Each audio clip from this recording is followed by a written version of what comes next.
Welcome back to the deep dive. We're here again, sorting through the noise to bring you the insights that, well, actually matter. That's the goal. And today, we're hitting a topic I think everyone listening has run into. Probably more than once, maybe even today. Oh, yeah. Which one? Trying to get someone to change. Yep. And just hitting that brick wall. Resistance. Ah, yes. The brick wall. Familiar territory for many, I suspect. Totally. Like, think about trying to get your teenager, just hypothetically, of course, Of course. to wash their dinner plate right after eating.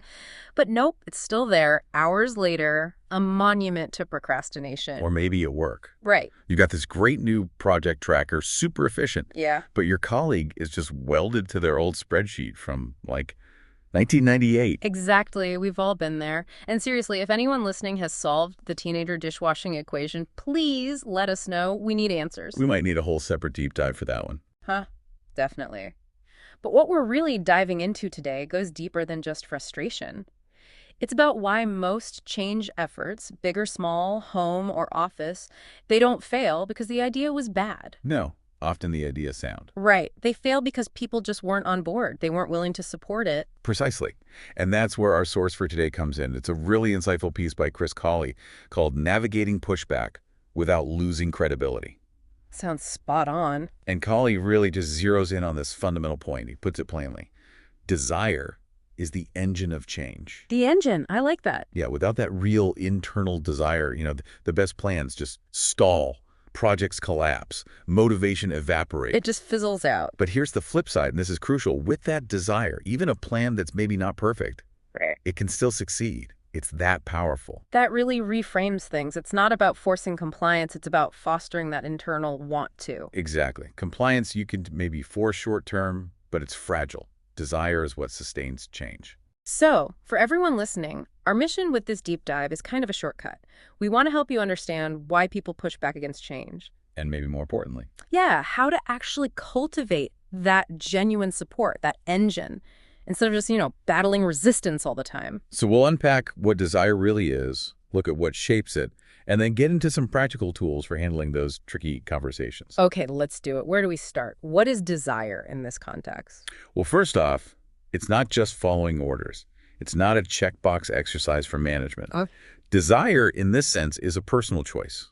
It's deciding, okay, I'm going to support this. I'm going to engage with this change. And that choice isn't made in a vacuum, right? Not at all. Yeah. It's complex. It's shaped by a whole mix of things. Like what? Well, the change itself, obviously. What is it asking? But also the organization's history, its culture around change. Ah, the baggage. The baggage, exactly. And then the individual's own life situation matters.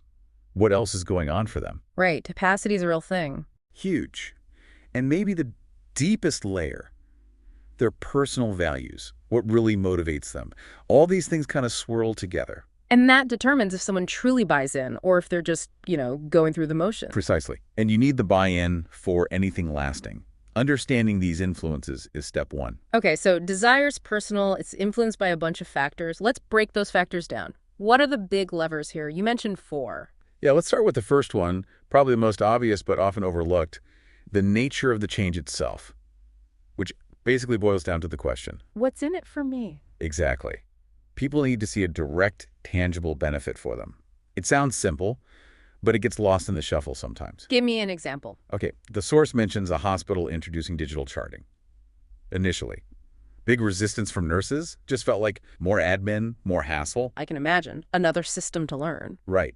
But the shift happened when they started to realize, hey, wait, this actually means less time wrestling with paper charts. And more time with patients. Bingo. They saw the direct benefit to their core work, the part they actually valued. The what's in it for me became clear. So it wasn't just about efficiency for the hospital. It was about improving your job. And sometimes that benefit isn't even something new being added. It can be about removing an old pain point. Ah, interesting. Like something they just learned to live with. Exactly. Like a personal example. Your friend suggests running together. First thought, another thing to schedule. Yeah, feels like a chore. But then you realize, wait, I can catch up with my friend while getting exercise. 2 birds, 1 stone. The value proposition changes completely. Because it solves 2 problems or meets 2 needs at once. Right. So the key takeaway is always ask, what problem is this solving for the person I need to influence? What's their pain point this eases? Got it. It's not just adding value, it could be reducing friction or solving an existing hassle. Okay, so that's the individual benefit. What about the context, the history? That brings us squarely to factor number 2, organizational history. Or, put simply, the question lingering in the air. Do we actually do change well around here? Oof. Yeah, past experiences matter. A lot. Hugely. The source gives this example of a retail chain. They kept switching scheduling apps, like 3 times in 2 years. Oh, that's brutal. Yeah. So by the time they tried to roll out the 4th one, people were beyond skeptical. They were just done, checked out. Because they'd learned from experience that these things were disruptive, maybe didn't work well, and probably wouldn't last anyway. Exactly. It wasn't just failure. It built up this kind of collective weariness, maybe even trauma around change initiatives. So each new announcement isn't a fresh start. It triggers memories of past frustration. Precisely. You see that look, right? The here we go again, glaze in their eyes. Totally. It's like that friend who cancels plans repeatedly. You just stop trusting the invitations after a while. It's the same principle. Yeah. So if you're leading change, especially in a place with that kind of history, you can't just announce the new thing. You have to address the past. You have to. You need to explicitly say, okay, I know we've had issues before. Here's why this time is genuinely different. Here's what we learned. You're walking into that history, and you need to acknowledge it. Otherwise, you lose credibility before you even start, which ties into the next factor, doesn't it? Perfectly. Factor 3 is about values and motivators. It's asking, does this change actually align with what I care about? This feels deeper, more personal. It is. When a change resonates with someone's core values or their personal ambitions, their desire to engage can be incredibly strong, much stronger than any mandate. Okay, like the example in the source, the ambitious inspector. Yeah, exactly. They eagerly jump into new training, not just because they have to, but because they see how it helps them get promoted. It aligns directly with their career goals, a personal motivator. So the what's in it for me is tied to their future aspiration. Right. Or think about someone who deeply values family time. They might love the idea of carpooling. Not just to save gas. No, but because saving that commute time means more evenings at home with their kids. It connects directly to a core value family. So the key isn't trying to change their values. Absolutely not. It's about understanding their existing values and motivations and then figuring out, okay, where does this proposed change connect with what already matters to this person? That requires some real empathy, seeing it from their angle. It does. You have to ask, does this genuinely resonate with what's important to them? Not just what's important to the project or the organization. Okay, this is making a lot of sense. Understand the what's in it for me, acknowledge the history, connect their values. But what happens when, despite your best efforts, desire is still shaky? How do you handle that resistance directly? That's where the conversation becomes critical. And the source offers a really practical framework for this. It's called LEAP. LEAP, okay, like taking a leap into the conversation. Kind of, yeah. It's a 4-step process. Listen, extract, align, pilot, gives you a structure for those tough talks. All right, walk me through it. Let's use that example. The manager rolling out a new scheduling system, and the employee, Maria, is pushing back. Okay. So Maria's worried it'll just make things more complicated, maybe based on past experiences. Right? Yeah, sounds familiar. So step 1, L is for listen. And this is active listening. Let Maria voice her entire concern. Maybe she says, look, every time we get a new system, it just slows me down. I'm already swamped. And the manager's job is? Just listen, fully. Nod, make eye contact, don't interrupt. Don't plan your counter-argument while she's talking. Just absorb what she's saying. That's harder than it sounds sometimes. It really is. A little trick is to mentally count to 3 after she finishes speaking before you respond. It shows you've heard her and gives her space to add anything else. Okay, good tip. So after listening, we get to E, extract. Right. Now you need to gently dig a bit deeper to pinpoint the core issue. The manager might ask, okay, Maria, I hear the concern about time. Is it more about the upfront learning curve, or are you worried about managing it day to day once it's live? Trying to get specific. Exactly. Maria might clarify, honestly, both. Yeah. Last time we spent ages fixing errors. Now the manager has a clearer picture of the specific fear. And the habit here is asking. Something like, what's the biggest barrier for you right now? Get past the general frustration to this specific roadblock. Okay, listened, extracted the core concern. Now A for align. This is crucial. Find the common ground. The manager could say something like, Maria, fundamentally, we both want the same thing here. Smoother shifts, fewer last-minute panics. Yeah. Right? That's actually the whole point of this new system, to reduce those headaches for everyone. Finding the shared goal. Reducing scheduling chaos. Exactly. Maria probably agrees with that goal. So now, even if they disagree on the method, the new system, they're aligned on the outcome. And the habit. Frame it as, here's what we both want. It shifts from opposition to shared purpose. Makes sense. Okay, LEAA, finally, P is for pilot. Yes. Address the fear of massive disruption by suggesting a small, controlled test.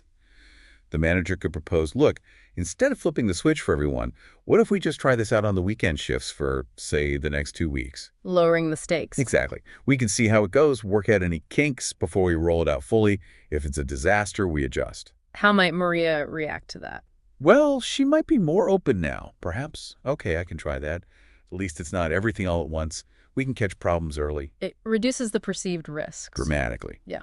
The habit here is asking, what's one small step we can test right now?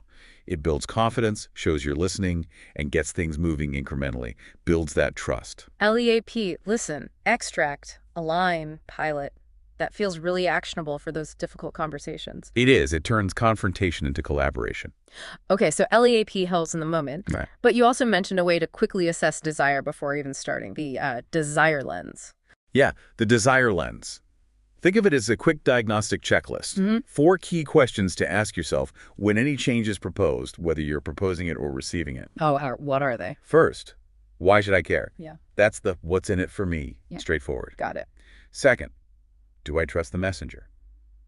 This hits on credibility and, importantly, that organizational history factor. Right. Is the person proposing this trustworthy based on past actions? Exactly. Third, can I handle it now? This is about capacity. Am I already drowning? Do I have the bandwidth for this change right now? So personal circumstances makes sense. And fourth, does this fit my values? Does it align with what I fundamentally believe is important? So WIIFM, trust, capacity, values. Running through those 4 gives you a quick gut check on where the potential resistance might lie. Precisely. It helps you anticipate where desire might be strong and where it might be weak, so you can tailor your approach. That's really useful. Okay, we've covered a lot. Defining desire, the factors, the LEAP framework, the desire lens. How do we wrap this up into daily practice? Any, rules of thumb? Yeah, the source gives some great practical takeaways. Think of them less as grand strategies and more as everyday habits for building desire. Okay, hit me. First, create urgency. Don't just talk about the benefits of changing. Highlight the risks of not changing. Ask, if we stay put, what do we stand to lose? Make the cost of inaction clear. Good one. Fear of loss can be a powerful motivator. It can. Second, start small. We touched on this with Pilot. Find that quick win. What's one small success we can achieve this week? Build momentum. Those little victories fuel bigger desire. Yeah, they build confidence too. Hey, this can work. Exactly. Third, be visible. Leaders need to walk the talk. Show up. Engage with the change yourself. Demonstrate your own commitment. Actions speak louder. Absolutely. Talk is cheap. Fourth, stay honest. Acknowledge the difficulties. Don't pretend it's all easy. Say, yeah, parts of this will be tough, but here's why it's worth pushing through. Transparency builds massive trust. Even when the news isn't great. Especially then. And finally, fifth, stay curious. Keep asking, what would make this work better here for us? Seek input, listen to feedback, be willing to adapt the plan. That curiosity makes people feel involved, doesn't it? Like they have a stake in it. It does. And honestly, it usually leads to a better outcome anyway, because you're incorporating real-world insights. Okay, that's a great set of practical habits. So let's quickly pull this all together. Sure. We started by establishing that desire is this personal engine of change, way more effective than just forcing things. Right, the internal want to. Then we dug into the 4 big factors shaping it. Is there a clear benefit for me? What's the organizational history with change? Can I handle this right now? And does it align with my core values? The key influences. Then we got the LEAP framework. Listen, extract, align, pilot, as a tool for navigating those resistance conversations constructively. Turning pushback into dialogue. Plus the desire lens for a quick check, and those 5 daily habits. Create urgency, start small, be visible, stay honest, and stay curious. That covers the core ideas. And the real value here, for you listening, is that Understanding and using these ideas can genuinely make you more effective, whether it's implementing a new strategy at work or, The dishes? maybe even the dishes. It helps you work with people's motivations, build support.